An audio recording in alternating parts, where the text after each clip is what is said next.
Vamos a continuar, como les he indicado, con el doctor Juan Navarrete, quien va a estar disertando con nosotros sobre,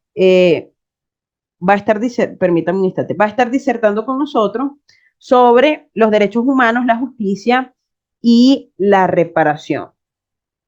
Para ello, el doctor Juan Navarrete Monasterio, que ya se encuentra con nosotros en la sala de Zoom, voy a habilitarlo para que pueda ir compartiendo su pantalla. Eh,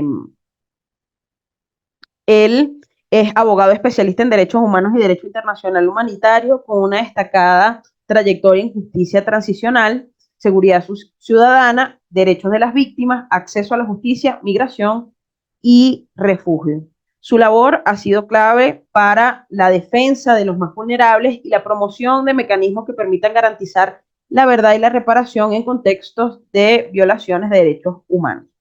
El acceso a la justicia y la reparación integral son pilares fundamentales en cualquier sociedad que aspire a la paz y a la reconciliación. Sin una respuesta efectiva del Estado y de la comunidad internacional, las heridas del pasado se perpetúan y con ellas la impunidad. La justicia no es solo un derecho, sino una necesidad para la reconstrucción del tejido social y para la consolidación de una memoria colectiva que impida la repetición de estos crímenes. Confiamos en que esta ponencia del doctor Juan Navarrete nos va a brindar herramientas que nos permitan reflexionar sobre los desafíos actuales y las estrategias que impiden y que hasta el momento no se han implementado para asegurar la justicia y la reparación y que éstas dejen de ser un intangible y por el contrario se vuelvan una realidad tangible para las víctimas. Le agradezco nuevamente al doctor Juan Navarrete por acompañarnos el día de hoy, que ya se encuentra con nosotros en sala. Saludarle, bueno, indicarle, mi doctor, que tenemos participantes de distintas latitudes como Colombia, Ecuador, Venezuela, Estados Unidos, Panamá, y que hemos estado compartiendo con diversos profesionales que, como usted, nos acompañan y comparten su conocimiento dentro de esta área. Así que no me queda más sino agradecerle y cederle el espacio para que pueda iniciar con su disertación. Muchas gracias.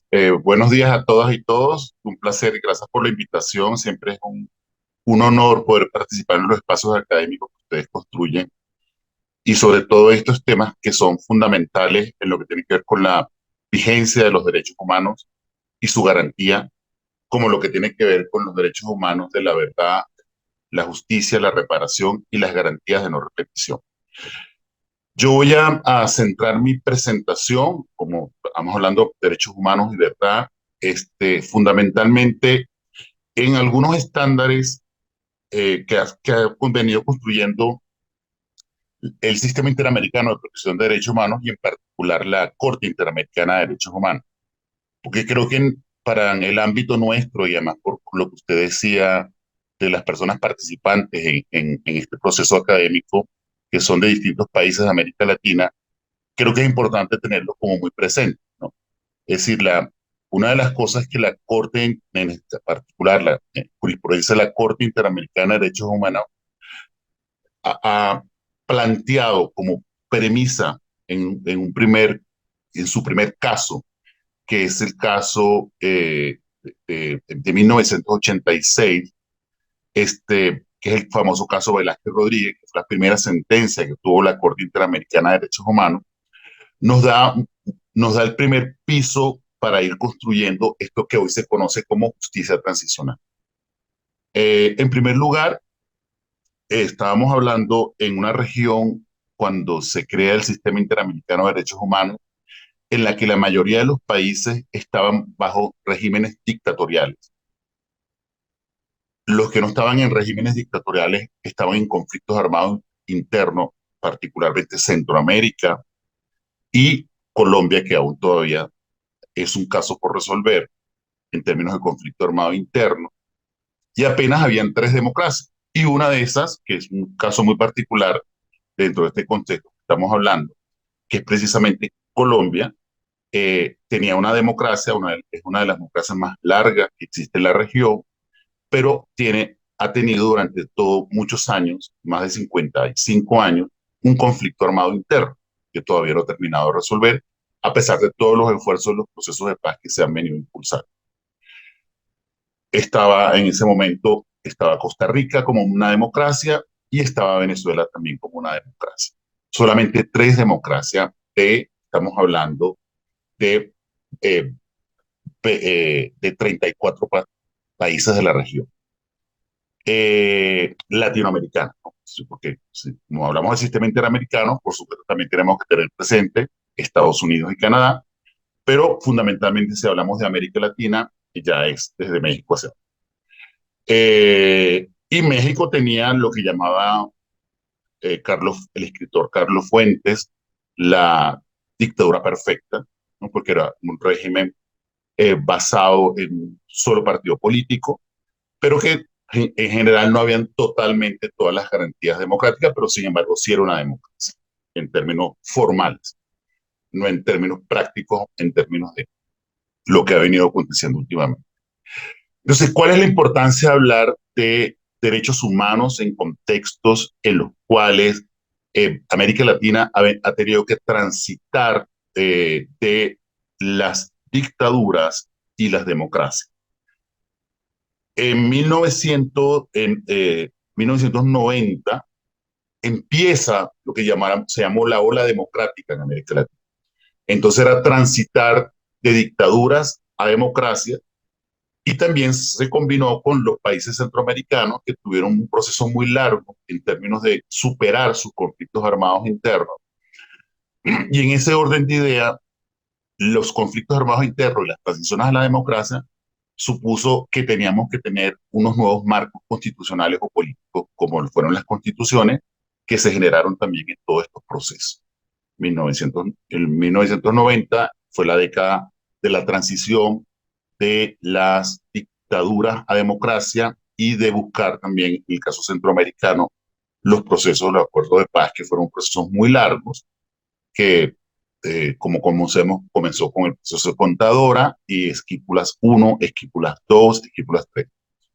¿Por qué lo menciono como referencia? No solamente como un dato histórico, sino como un dato de que a nosotros nos ha costado mucho construir la paz y la vigencia de los derechos humanos y la construcción de una democracia en la región.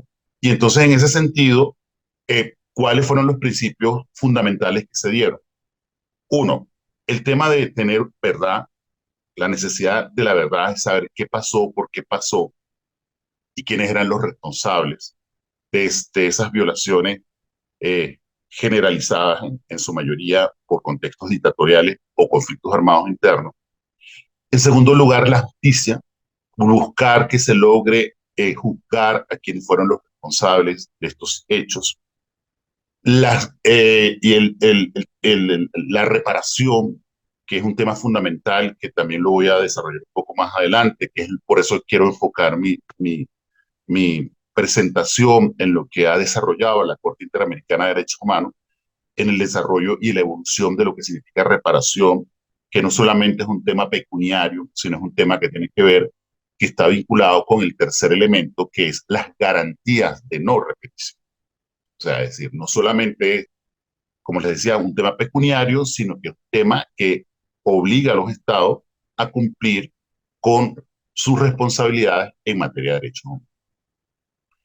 Esto que también en el fondo, que así se ha definido, tanto por la jurisprudencia del Sistema Interamericano de Derechos Humanos, por el conocimiento de la Comisión Interamericana y la Corte Interamericana de Derechos Humanos, como lo han hecho los organismos del Sistema Universal de Naciones Unidas, que es lo que se conoce como justicia transicional, que es una justicia que busca precisamente superar todas esas situaciones de graves violaciones de los derechos humanos y delitos de lesa humanidad, que son el estado máximo de violación de derechos humanos que ocurre en estos contextos generalizados de violaciones de derechos humanos.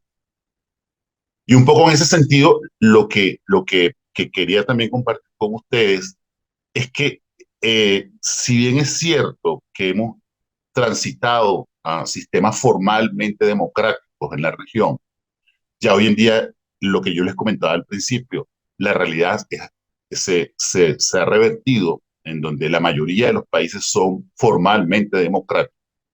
Lo que existe hoy en día es que si bien hay elecciones libres, íntegras en muchos de los países, a veces ocurre en ciertos países donde las elecciones no son libres ni son íntegras, pero hay elecciones. Entonces, como que se cumple como una especie de ritual democrático que solamente votar, elegir y ser elegido constituye democracia. Cuando en la práctica no vemos el ejercicio auténtico y legítimo de que sean auténticas democracias, valga la expresión. Entonces, claro, por eso es que estos temas que ustedes están planteando en este espacio académico sobre la verdad, la justicia, la reparación y las garantías de no repetición cobran vigencia lamentable, porque si no se cumple con todo ello, por eso es que esta última, eh, yo lo llamo a veces como un mantra, ¿no? Verdad, justicia, reparación y garantías de no repetición. El tema de garantía de no repetición es que toda la estructura del Estado tiene que ordenarse de tal manera que lo que ocurrió, las razones por las cuales ocurrieron, no vuelvan a ocurrir. Y esas garantías de no repetición pasan por elementos políticos, elementos sociales, culturales incluso. O sea, desmontar toda esa idea de lo que existía, que, por ejemplo, en muchos casos, cuando la dictadura de Stroessner en Paraguay, que uno después escuchaba 10, 15 años después, no sabíamos que vivíamos bien, ¿no? Porque había un orden, pero era un orden autoritario. Entonces, desmontar todo ese tipo de ideas y desmontar todo lo que son los mecanismos de impunidad, que es fundamentalmente en la mayoría de los países de América Latina, especialmente los que vivieron regímenes dictatoriales muy fuertes, como fue el caso de Brasil, Uruguay, Argentina y Chile, este, determinaron lo que se conoció, y en algunos casos en Centroamérica, especialmente en El Salvador, lo que fueron las leyes de amnistía. Esas leyes de amnistía lo que traían como consecuencia era la impunidad. Y esas leyes de amnistía no contribuyeron verdaderamente a construir lo que estamos hablando, por eso yo lo llamo mantra, que más que un mantra, es el sentido y la esencia de los derechos humanos, que es la verdad, la justicia, la reparación y las garantías de no repetición.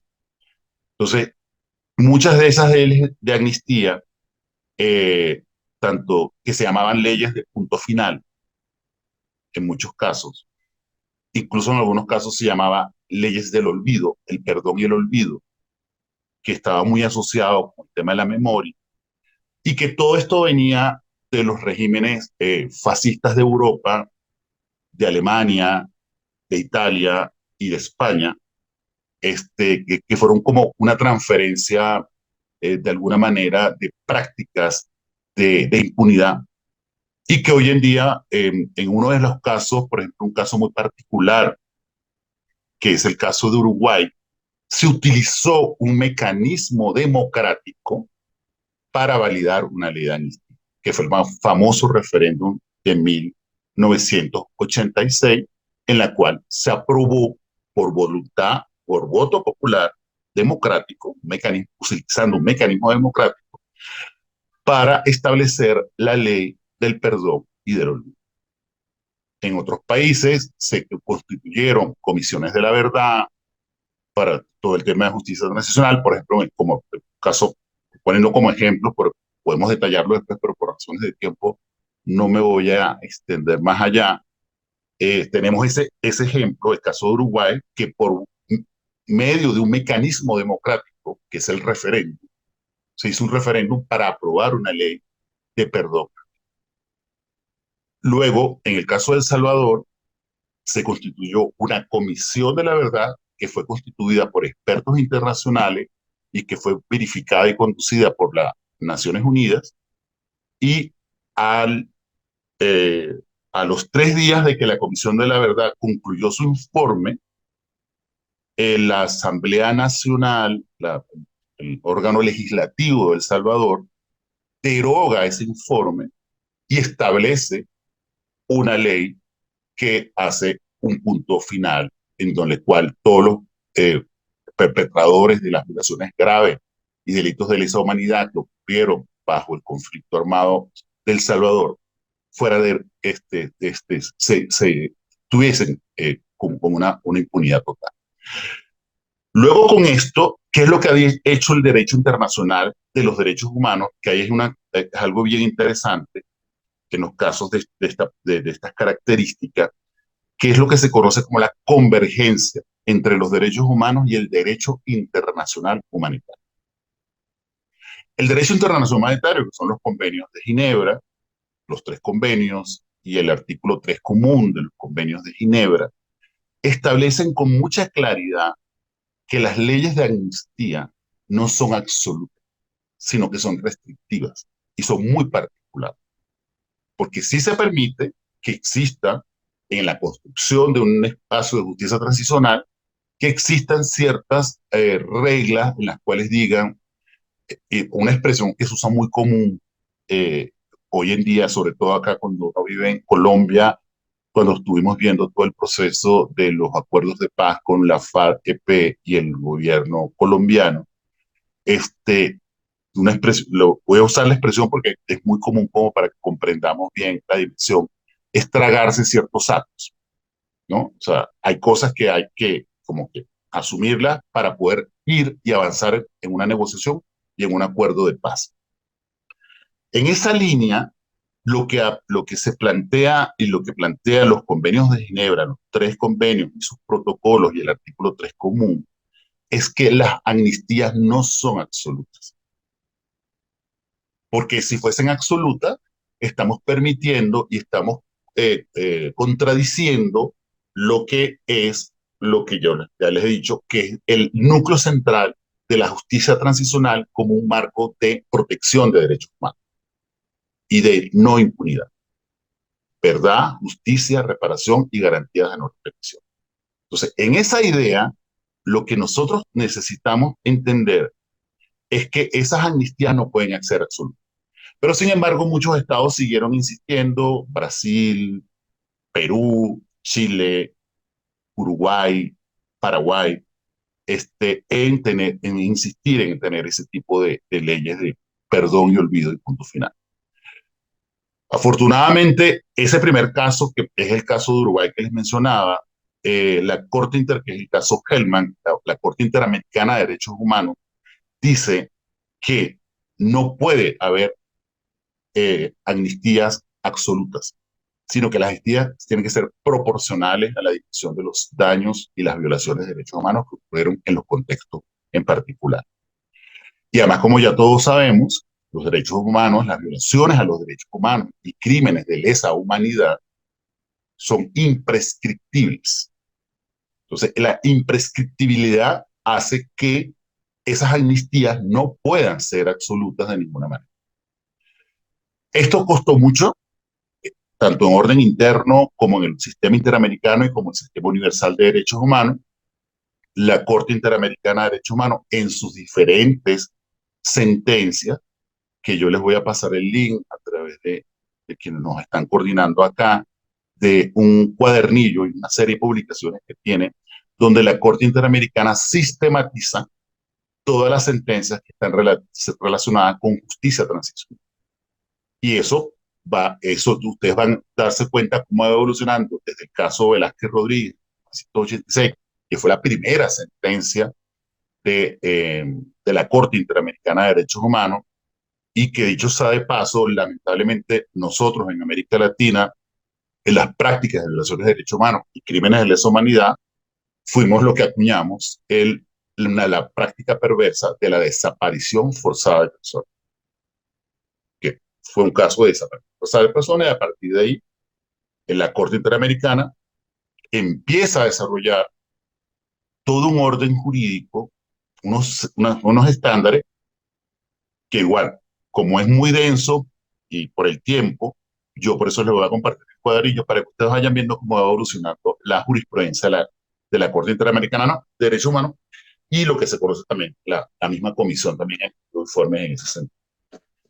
Entonces, sobre eso, creo que es importante que no perdamos de vista que el objetivo fundamental es vencer la impunidad, lograr que, si bien es cierto que hay un margen para hacer acuerdos de paz, procesos de negociación, porque existen circunstancias eh, que, hay- que inspiran y que promueven la necesidad de establecer un orden democrático y plena vigencia de derechos humanos, también supone superar las causas y las consecuencias de lo que fueron las dictaduras y los conflictos armados internos.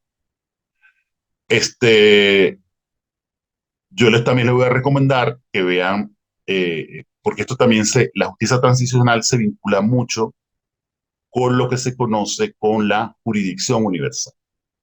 La jurisdicción universal es donde un Estado, donde no es el Estado donde ocurrió las graves violaciones de derechos humanos y crímenes de lesa humanidad, sino otro Estado en donde o bien sea porque nacionales de ese otro Estado fueron afectados en ese contexto de dictadura o conflictos armados internos, se activa para promover un enjuiciamiento. El famoso caso es el de Pinochet, cuando a través de la Audiencia Nacional de España, con el juez Baltasar Garzón, se activó la jurisdicción universal. Es como un caso relevante. Por supuesto, están todos los antecedentes de los tribunales ad hoc, Nuremberg y Tokio, que fueron activados como una jurisdicción especial, particular, que no era estable, que no era, que es lo que hoy en día terminó y concluyó con lo que conocemos con el Estatuto de Roma, con el establecimiento de la Corte Penal Internacional. Es un tribunal estable, permanente, que no es ad hoc, que a diferencia de Nuremberg y Tokio, que fueron ad hoc, y el de la ex Yugoslavia, que también fue un tribunal ad hoc. Entonces, hoy en día establecer una jurisdicción penal. Y aquí es que viene otro tema importante. O sea, cuando se habla de tribunales de derechos humanos, tribunales de derechos humanos particularmente no establecen responsabilidades individuales, sino establecen responsabilidades de los estados, ¿no? Por eso no hay un juzgamiento particular a una persona, autor intelectual, material, cómplice, con aquiescencia, no. El sistema interamericano de derechos humanos es un sistema de protección de derechos humanos que establece responsabilidades de los estados. Hoy en día contamos con la Corte Penal Internacional a través del Estatuto de Roma, que sí establece responsabilidades individuales y particulares, ¿no? Esa es la gran diferencia. Entonces, muchas veces cuando se va a una instancia, incluso lo mismo que ocurre cuando uno lo lleva a los mecanismos universales, como el sistema de Naciones Unidas, que tiene una particularidad, que es un sistema más complejo que el sistema interamericano, porque en el sistema interamericano tenemos dos órganos de protección de derechos humanos, uno que es un órgano de supervisión y vigilancia de derechos humanos y el que insta a las peticiones y los casos ante la Corte, que es la Comisión Interamericana de Derechos Humanos. Y la Corte es un tribunal de derechos humanos, pero que juzga responsabilidad de los estados. O sea, no dice con nombres y apellidos. Mientras que cuando vamos ya a un caso de la Corte Penal Internacional, ahí sí hay responsabilidad. Bueno, acabamos de ver recientemente la detención del expresidente de Filipinas, Duterte, quien fue privado de la libertad por una orden de captura de la Corte Interamericana, perdón, de la Corte Penal Internacional. Igual está como medidas cautelares la orden de captura en el base del conflicto de Israel y la Franja de Gaza de el presidente Netanyahu y de los líderes principales, tres líderes principales de Hamas. Igual pasó con el caso de Putin en Rusia, con el tema de la agresión, que ese es un delito de agresión, que eso es otro tema también para hablar mucho, que es uno de los delitos que está en el Estatuto de Roma, de la Corte Penal Internacional que hace todo. En definitiva, la búsqueda de la justicia tiene muchos mecanismos y muchas vías.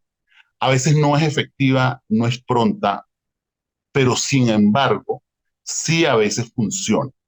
O sea, yo veo, por ejemplo, con preocupación, ahorita, por ejemplo, en el caso nuestro en América Latina, nosotros tenemos un país que está haciendo, un Estado que está haciendo con un proceso ante la Corte Penal Internacional, que es el caso de Venezuela. Entonces, uno se preguntará, ¿por qué a Nicolás Maduro no le han dado una medida cautelar como pasó con Netanyahu y con Putin o con los líderes de Hamas? Porque es un proceso diferente y no ha habido, que por eso fue que se activó el caso ante la Corte Penal Internacional sobre Venezuela, que fueron 7 presidentes, jefes de Estado de América Latina, quienes presentaron el caso, porque son los que pueden presentar los casos. O el Consejo de Seguridad de Naciones Unidas, que es muy complicado porque ahí están los derechos de veto de Rusia, China y 5 países, Francia y Alemania.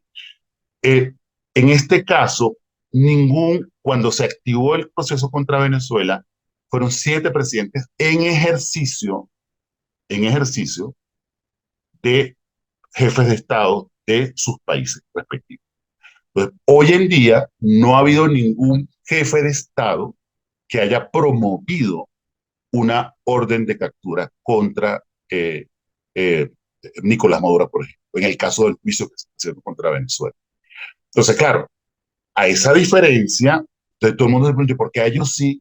Porque en el caso de Putin y de Netanyahu y los de Hamas, el Estado, el jefe de Estado que promovió la acción ante la Corte Penal Internacional fue el presidente de Sudáfrica. Entonces, claro, eso hace una diferencia. Aquí todavía no se ha activado esa otra parte y por eso es que no. Otra conclusión que podemos tener de todo este desarrollo que estamos viendo acá en materia de verdad, justicia, reparación y garantías de no repetición es que si bien los mecanismos internos no funcionan, por supuesto que operan los mecanismos internacionales, pero de manera complementaria y subsidiaria. No sustituyen las jurisdicciones internas y la soberanía de cada Estado, sino que al contrario, cada Estado que ha suscrito y ratificado los instrumentos internacionales que le dan competencia y jurisdicción a dichos mecanismos, en el caso nuestro, el sistema interamericano, a la Corte, a la Comisión Interamericana de Derechos Humanos y la Corte Interamericana de Derechos Humanos, por supuesto, se somete a todos esos procedimientos que competen, en este caso, que el marco jurídico fundamental es la Convención Americana sobre Derechos Humanos. Y comparándolo con el sistema universal, por eso siempre digo que es más complejo, porque si bien hay un ente rector actualmente, que es el Consejo de Derechos Humanos de las Naciones Unidas, cada instrumento internacional, llámese Pacto de Derechos Civiles y Políticos, Pacto Internacional de Derechos Económicos, Sociales y Culturales, la Convención contra la Violencia contra la Mujer, la CEDAW, todo lo que tiene que ver con los pueblos indígenas, la Convención Internacional sobre los Derechos del Niño, cada instrumento internacional tiene su propio órgano de supervisión y vigilancia. Entonces, si hablamos del Pacto Internacional de Derechos Civiles y Políticos, está el Comité de Derechos Civiles y Políticos. Si estamos hablando del Pacto Internacional de Derechos Económicos, Sociales y Culturales, estamos hablando del comité. Entonces, por eso lo hace más complejo. Lo que ha hecho actualmente el Consejo de Derechos Humanos, porque antes se llamaba Comisión de Derechos Humanos, era un órgano que pertenecía al ECOSOC, al Consejo Económico y Social de Naciones Unidas, pero no tenía un alto rango. Hoy en día el Consejo de Derechos Humanos de Derechos Humanos de Naciones Unidas tiene el mismo rango, por ejemplo, del Consejo de Seguridad, ¿no? Entonces, ambos tienen la misma jerarquía. Entonces, claro, eso facilita un poco más y hay mecanismos más de evaluación, como se conoce como el examen periódico universal, que son mecanismos de supervisión y vigilancia que se hacen cada 4 años y se escogen 4 países de cada uno de los continentes del mundo, ¿no? Entonces, se supone que es una metodología más independiente, más técnica, más autónoma y con mucho más criterios objetivos que como se utilizaba antes, que era como escogían 3 países y a los que le parecía. Entonces, en definitiva, yo creo que acá el tema es la idea que de lo que quería compartir con ustedes era fundamentalmente que entendiéramos que esta dimensión eh, de la justicia transicional no es simplemente un hecho de venganza, sino es un hecho precisamente, con su palabra lo dice, de justicia y de lograr que efectivamente exista el respeto, la garantía y la plena vigencia de los derechos humanos. Y sin embargo, a pesar de todas las tendencias que hay por crear mecanismos de impunidad, y que la impunidad no solamente tiene una consecuencia jurídica en el orden del derecho, de derechos humanos y del derecho internacional humanitario, sino que la impunidad tiene un efecto muy perverso en el tejido social de todos nuestros países, que es que fortalece a los victimarios y debilita a la. Y yo creo que ese es el desafío que tenemos que hacer para construir, y por eso agradezco el espacio de Ciencia por la Verdad, para poder generar este tipo de reflexiones, no solamente académicas, sino también políticas, sociales y culturales que nos ayuden a trascender y lograr una plena vigencia de los derechos. Muchas gracias y aquí les dejo para que podamos compartir. Gracias, mi doctor, por su disertación. Tenemos algunas preguntas por aquí en el chat, ¿no? Nos indican, ¿cuál considera usted sería el mayor obstáculo que presentan hoy las víctimas para acceder a la justicia internacional y cómo pueden superar estos obstáculos en el contexto actual? Sí, gracias, gracias por la pregunta. Sí, otro punto aquí clave en todo esto, el de la justicia transicional, de la verdad, justicia, reparación y garantía de no repetición, es que siempre todo tiene que haber centralidad en las víctimas. Las víctimas son los sujetos principales de protección y precisamente basados en las víctimas es que se tiene que construir todo este proceso. Entonces, sin lugar a dudas, los primeros obstáculos son en el orden interno de cada uno de los países, que lamentablemente en la mayoría de nuestros países no hay uno que sea mejor que otro. Hay muchas limitaciones para acceder a la justicia, para acceder a una garantía de lo que se define como debida diligencia, un debido proceso. Entonces, todas esas dificultades es lo que hace que se tenga que activar los sistemas internacionales de protección de derechos humanos, tanto el sistema universal como en nuestro caso el sistema interamericano, para que verdaderamente las víctimas puedan tener mayores garantías. Y creo que eso es una debilidad. Se han hecho muchos esfuerzos, en muchos países se han creado, en el caso de Colombia, la unidad de víctimas, la reparación integral de víctimas, en el caso de México también la Comisión Federal de Víctimas, y también se han creado unidades de búsqueda de personas desaparecidas. Se han creado muchos mecanismos, tampoco hay que decir que no se ha hecho nada, pero no han sido suficientemente efectivos. Por ejemplo, acabamos de ver la semana pasada lo que encontraron en México, en Jalisco, una casa con 300 personas que fueron desaparecidas y que en la mayoría, eso se de paso, que es los nuevos fenómenos que tenemos, son personas en condición de víctimas.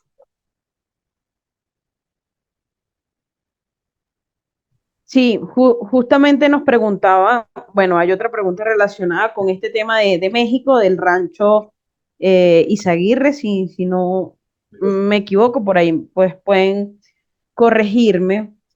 Si el abordaje de estos espacios desde la perspectiva de la investigación debe hacerse con un equipo multidisciplinario y si las organizaciones u organismos internacionales pueden, digamos, sugerir, aquí establecen obligar, pero no creo que sea el término correcto, podrían obligar a los estados a realizar la investigación específicamente en este caso de Rancho Izaguirre con perspectiva de derechos humanos. Sí, y efectivamente, por eso incluso como les digo, yo les voy a compartir con ustedes el cuadernillo de justicia transicional, porque ahí hace como toda la evolución de la jurisprudencia de la Corte Interamericana. Por eso comencé con el caso que llaman caso líder, caso emblemático, que es Velázquez Rodríguez, 1986, de Honduras, que es un caso de desaparición forzada. Y cuando uno lo lee a la luz de lo que pasó en este rancho en Jalisco, uno dice, pero todavía seguimos con esto. O sea, la práctica de la desaparición forzada existe y persiste lamentablemente. Entonces, lo primero que establece esta sentencia, por eso la traigo como referencia, como para no hablar de todas, porque cada una tiene unos elementos particulares. Lo que establece por primera vez en esa sentencia es una maravilla. Es el deber de investigar del Estado. Porque no podemos estar ajenos que no puedan ocurrir en cualquier estado, hasta en Suecia, en Suiza, puede ocurrir violaciones de derechos humanos. Pero tiene que existir la obligación de los estados de investigar. Pero que esa investigación incluso no se queda en ese concepto solamente. La Corte Interamericana de Derechos Humanos no es solamente decir investigar como un mero trámite, no, que esa investigación tiene que ser efectiva, eficaz y eficiente para lograr el objetivo de establecer las responsabilidades de quienes hayan incurrido en esas violaciones de derechos humanos. O sea, ese es el punto de partida de todo esto. O sea, sin que el Estado no tenga la capacidad de investigar, tiene que crear estructuras para investigar, tiene que crear marcos legislativos, legales para investigar y que esa investigación produzca resultados.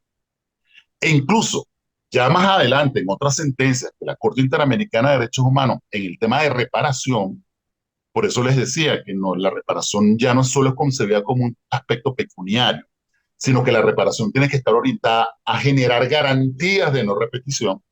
Si hay una ley que permitía que torturaran, por ejemplo, tiene que derogar la ley. Si incluso hay un artículo constitucional que genera una violación de derechos humanos, lo tiene que hacer, como fue el famoso caso de Chile con la película La Última Tentación de Cristo, porque estaba la censura previa, estaba establecida en la Constitución chilena.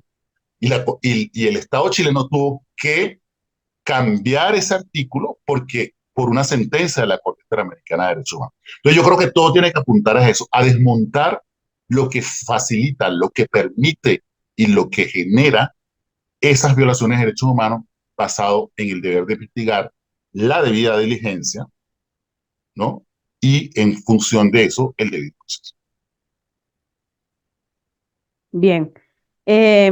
Por acá en el chat nos colocan, en el caso del rancho Izaguirre debería aplicarse protocolo de Estambul. Debería aplicarse el protocolo de Estambul, el protocolo de Minnesota, que tiene que ver con la debida diligencia también, porque aquí ha habido una omisión del Estado, porque estas personas no aparecieron de la noche a la mañana ahí. O sea, había todo un fenómeno, una cosa que se podía como sistematizar, este, que permitiera que eso no ocurriera en primer lugar. Y si ocurrió que se deba investigar, además porque se logra identificar ese rancho a través de investigaciones más de organizaciones de la sociedad civil que del propio Estado. Y así pasó estamos hablando ya hace 20 años, con el tema del feminicidio con las mujeres de Jaguares. Fue lo mismo, tal cual. Entonces, claro, ¿qué está pasando? Entonces el Estado mexicano no está haciendo nada para corregir lo que pasó hace 20 años, más de 20 años, con las mujeres de Juárez, a lo que estamos viendo hoy en día con la desaparición forzada y todos estos homicidios, ejecuciones extrajudiciales en el tema del rancho Jalisco. Mi doctor, la misma persona nos pregunta si pueden concurrir la aplicación de ambos protocolos y no debería prelar uno sobre otro. No, se combinan, tienen que ser los dos, porque acuérdense que ahí el Estambul es un protocolo forense en términos de tortura, por ejemplo, ¿no? Sí. Y el de Minnesota tiene que ver con el deber de investigar de los estados. O sea, se combinan los dos. Investigo debida diligencia y también evalúo, valoro todo lo que tiene que ver con las prácticas de torturas que se dieron en ese contexto. Perfecto. Tenemos otra pregunta. Nos dicen, en su opinión, doctor, muchas gracias por su disertación desde Panamá. y nos colocan, ¿qué papel juegan los mecanismos de justicia transicional en la reparación de las víctimas y cómo se puede asegurar su efectividad a largo plazo? Sí, ahí hay dos cosas, ¿no? En la justicia transicional hay estados que incluso asumen con su propia institucionalidad, la que tienen vigente, Poder Judicial, todo lo que funciona, se tramitan esos casos a través de la jurisdicción, por decirlo de alguna manera, ordinaria. Y hay otras experiencias, como es el caso de la colombiana, El Salvador y Centroamérica, Honduras, Guatemala y Chile, que crean comisiones ad hoc, que son comisiones de la verdad. En el caso de Colombia, además de Comisión de la Verdad, que tuvo un periodo muy corto, a mi parecer, que terminó el año pasado, hizo su informe, pero fue un informe más de relatos, ¿no? De testimonios y de recoger evidencias. Pero Colombia tiene lo que se conoce como la Jurisdicción Especial para la Paz, que es una instancia jurisdiccional, entonces es un tribunal que se encarga de tramitar los casos. Porque ya Colombia tiene un antecedente con esto, que fue con la famosa Ley de Justicia y Paz, en el caso con los grupos al margen de la ley, los paramilitares, y tiene también su propia instancia en la cual se procesa todo esto. Entonces, claro, yo creería que en el sentido de ir a lo que llamamos garantía de no repetición, es modificar, reformar y fortalecer los poderes judiciales y los órganos con carácter con naturaleza de investigación, en este caso como la fiscalía. Porque al final nunca vamos a vivir, o sea, yo creo que América Latina, nosotros estamos hablando de transiciones desde hace muchos años, desde los 90 precisamente, con el tema de democracia y dictadura. Y ahora estamos hablando del tema de justicia en casos de violaciones de derechos humanos y crímenes de lesa humanidad. Todavía vivimos como en una etapa de transición y la transición no puede ser permanente, porque por eso se llama transición. Es transitar algo que nos dé las mejores garantías para la protección de los derechos humanos. Mi doctor nos pregunta, ¿por qué debe agotarse la instancia nacional para poder acceder a estos organismos internacionales, siendo que existen estados en donde la justicia interna es tardía o inexistente? Sí, en el principio del derecho internacional de los derechos humanos, y bueno, también es un principio del derecho internacional público, las instancias internacionales son complementarias y subsidiarias. La primera instancia que debería resolver una investigación, volviendo al tema que es central en esto que estamos hablando, tendría que ser las instancias nacionales del Estado que generó o donde se ocurrió la violación a derechos humanos. Pero lamentablemente, como nuestros estados no son suficientemente grandes, incumplen el deber de investigar y la debida diligencia, entonces hay que acudir a instancias internacionales. Pero claro, esto tiene unos requisitos. Primero, el agotamiento de los recursos internos. O sea, y ustedes lo deben de conocer muchos cada uno de sus países. Uno ve los políticos que dicen, acaba de ocurrir un hecho de tortura y dicen a las 3 horas que van a ir a la Corte Interamericana de Derechos Humanos a presentar el caso. No, eso no es así. Primero, tienes que ir a tus instancias nacionales, que son las primeras instancias de protección y garantía de los derechos humanos y que tienen que cumplir con el deber de investigar y la debida diligencia. Si esa instancia no te satisface, no te protege, tú acudes, pero no como una instancia de apelación, como una cuarta instancia. ¿No? Acudes de manera complementaria y subsidiaria, diciendo, mi Estado no solo me violó los derechos a mí o a una persona determinada, sino que no investigó y no cumplió con la debida diligencia. Entonces yo voy a esa instancia internacional. Pero lamentablemente vemos, y las instancias internacionales son instancias que son muy lentas, que no son tribunales en general permanentes, son personas que, por ejemplo, la Corte últimamente y la Comisión Interamericana de Derechos Humanos, yo me acuerdo hace 25 años, solo sesionaba 2 veces al año. Hoy en día creo que sesionan 5, un poquito más, pero todavía no es suficiente, porque no son instancias permanentes. Esas personas, tanto los miembros de la Comisión Interamericana de Derechos Humanos como los jueces de la Corte Interamericana de Derechos Humanos, van a sus sesiones y después se regresan a sus países. Entonces, eso es lo que tenemos que superar. Y yo creo que hoy en día, además por la crisis que tenemos global, que no vamos a llegar a hablar de una guerra mundial, pero es una guerra global, porque estamos hablando de las crisis más complicadas de Siria, Afganistán, Israel, la Franja de Gaza, Rusia, Ucrania. Este, el multilateralismo no ha sido eficiente en la garantía y la protección de los derechos humanos. Entonces ustedes, por ejemplo, ven que ahora las negociaciones se hacen bilaterales o trilaterales, pero no multilaterales. No a través de las instancias que deberían ser las lógicas para atender estos problemas. En el caso de conflictos globales, Naciones Unidas. En el caso de las Américas, la Organización de Estados Americanos. Y ustedes pregúntenme con el caso que ahora uno ve, yo digo, ¿será que uno vive universos paralelos? A veces, la verdad, con uno termina de entender. Existe la OTAN. Entonces, para no involucrar a Estados Unidos, que es miembro de la OTAN, entonces quieren crear cada país de Europa una respuesta particular al tema de la agresión Rusia-Ucrania. Entonces, creo que por ahí es que está el tema. El desafío es que si el multilateralismo fracasó, como nos está mostrando, o sea, tendríamos que construir un nuevo orden internacional en lo cual lo que yo escuché que el profesor Said Mundarín hablaba de lo que decía el preámbulo de la Declaración Universal de los Derechos Humanos, liberar al mundo del temor y de la miseria. Ese objetivo se perdió. Entonces tenemos que reconstruirlo. ¿Cómo? No sé. Pero eso es el desafío y por eso estos espacios son muy importantes. Bien, y ya para cerrar, nos colocan, ¿cómo pueden los, los países aliados o la comunidad internacional ayudar a aquellos países que están enfrentando crisis humanitarias o crisis de derechos humanos a implementar políticas efectivas de reparación y de justicia?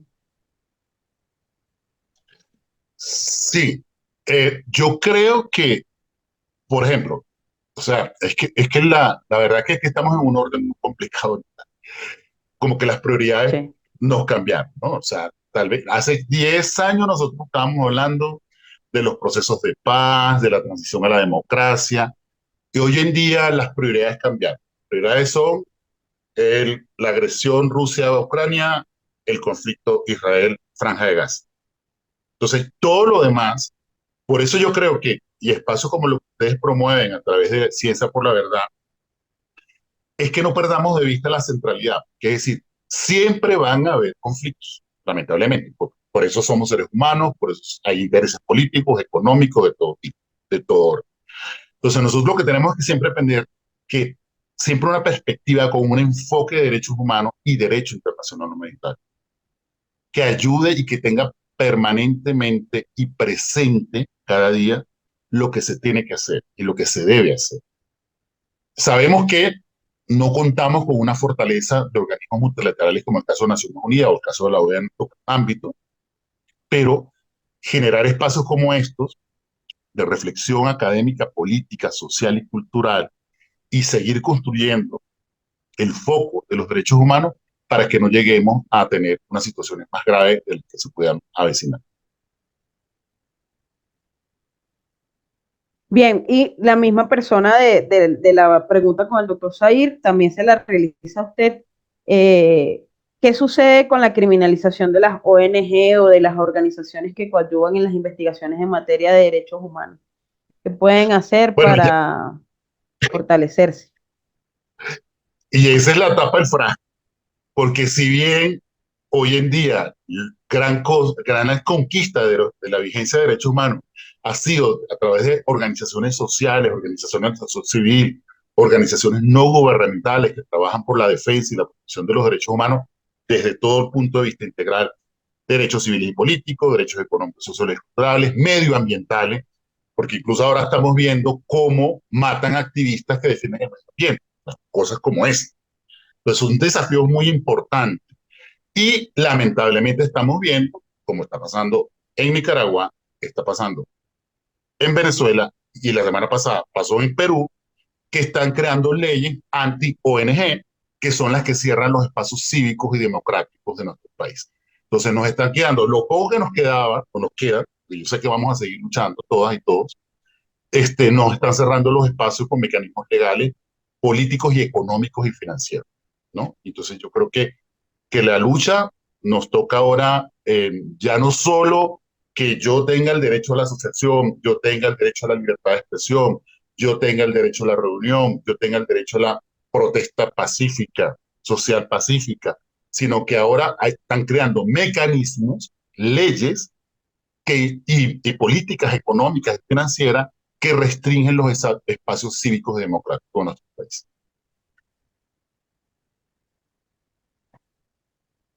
Bien. Bueno, agradecerle nuevamente al doctor Juan Navarrete por acompañarnos el día de hoy y compartir con nosotros su conocimiento respecto de esta área, que, bueno, además sé que todos estamos llamados a formarnos, tomando un poco y rescatando un poco las palabras del doctor Zair, quien está un domingo desde las 8 de la mañana conectado acá con nosotros para hablar de justicia, de verdad, de reparación, de derechos humanos. Es una persona realmente preocupada, uno, por mantenerse actualizado, y dos, porque efectivamente las circunstancias que quejan a cada uno de los países nuestroamericanos nos invita a la reflexión y a estar atentos a lo que está sucediendo. Bien, con esta disertación del doctor Navarrete estaríamos cerrando nuestra jornada del primer Congreso Internacional sobre Derecho a la Verdad, Justicia y Derechos Humanos, un camino hacia la memoria y la reparación. Quiero agradecerles el doctor Horacio, que nos iba a estar acompañando el día de hoy. Él es perito acreditado dentro de la Fiscalía en México y fue convocado a un caso de urgencia y por eso no nos está acompañando. Sin embargo, esperamos que durante estas próximas días podamos conectarlo y cargar su ponencia para este congreso, pues estaría hablando con nosotros sobre la crisis de desapariciones en México. Sin embargo, bueno, entendemos que las circunstancias de trabajo pueden afectar y que evidentemente la conflictividad social en México pues hace que a veces no pueda acompañarnos en el tiempo que hemos establecido. Sin embargo, queremos agradecerles al doctor Waldo Adonis, que nos acompañó, al doctor Zair Mundaray y por supuesto al doctor Juan Navarrete, con quienes logramos crear un espacio de diálogo, reflexión y compromiso en la lucha por la verdad, la justicia y la reparación. Durante esta jornada hemos escuchado de expertos cómo con su conocimiento nos han iluminado sobre los desafíos que enfrentamos en la búsqueda de la memoria, la justicia y la reparación para las víctimas de violaciones de derechos humanos. Cada ponencia, cada testimonio, cada pregunta realizada por nuestros asistentes nos ha recordado que la verdad no es solo un derecho, sino una necesidad para la construcción de sociedades más justas y democráticas.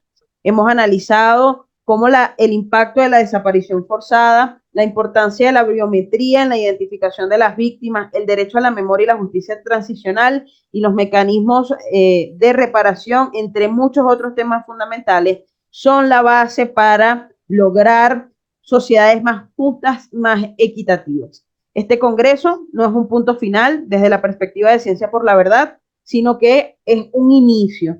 Nosotros nos llevamos el compromiso y contamos con el compromiso de ustedes de seguir luchando por la verdad, de exigir justicia y de construir caminos hacia la reparación integral. La memoria debe ser una herramienta de transformación y no solo un registro del pasado.